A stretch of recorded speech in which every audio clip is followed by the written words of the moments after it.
တခါကတောအုပ်တစ်ခုမှာအရန်ကိုရက်ဆက်ပြီးမောက်မာတဲ့ချင်းသေးကြီးတစ်ကောင်ရှိတယ်။တနေ့မှာတော့သူဟာသေးငယ်တဲ့ယုံဖြူလေးတစ်ကောင်ကိုဖမ်းမိသွားတာပေါ့။ချင်းသေးကြီးကဒီနေ့တော့ငါအတွက်အရသာရှိတဲ့တရေစာလေးရပြီဟဲ့အားလို့ဟိန်းဟောက်ပြီးစားဖို့ပြင်နေ။ယုံကလေးကကြောက်ပေမဲ့ချက်ချင်းပဲညံထုတ်လိုက်ပါတယ်။ယုံကလေးကတုံတုံရင်ရင်နဲ့အရှင်မင်းကြီး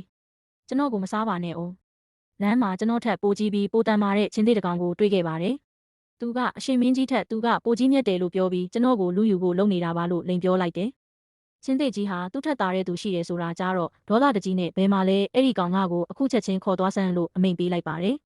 ။ယုံကလေးကချင်းသေးကြီးကိုတောနက်ထဲကရေရင်းအဟောင်းကြီးတစ်ခုစီခေါ်သွားပါတယ်။အရှင်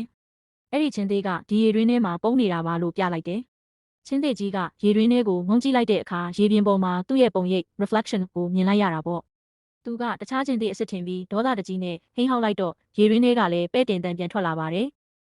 ဒေါသအလိမ့်လိမ့်တက်နေတဲ့ချင်းသေးကြီးဟာရေရင်းထဲကပုံရိပ်ကိုတိုက်ခိုက်ဖို့အတွက်ရေရင်းထဲကိုဝုန်းကနေခုန်ချလိုက်ပါတော့တယ်။ရေရင်းကနှလွန်းတာကြောင့်ချင်းသေးကြီးဟာအပြင်ကိုပြန်မတက်နိုင်တော့ဘဲဒုက္ခရောက်သွားပါတော့တယ်။အဲ့ဒီအချိန်မှာပဲယုံကလေးကအင်အားရှိုံနဲ့မပြီးဘူးညံရှိမှဘေးကင်းတာလို့ပြောပြီးပျော်ပျော်ရွှင်ရွှင်နဲ့ထွက်ပြေးလွတ်မြောက်သွားပါတော့တယ်။အင်အားကြီးသူကိုထိတ်တိုက်မရင်ဆိုင်ပဲဉာဏ်ပညာကိုအသုံးပြုခြင်းဖြင့်အခက်အခဲများမှလွတ်မြောက်နိုင်ပါသည်။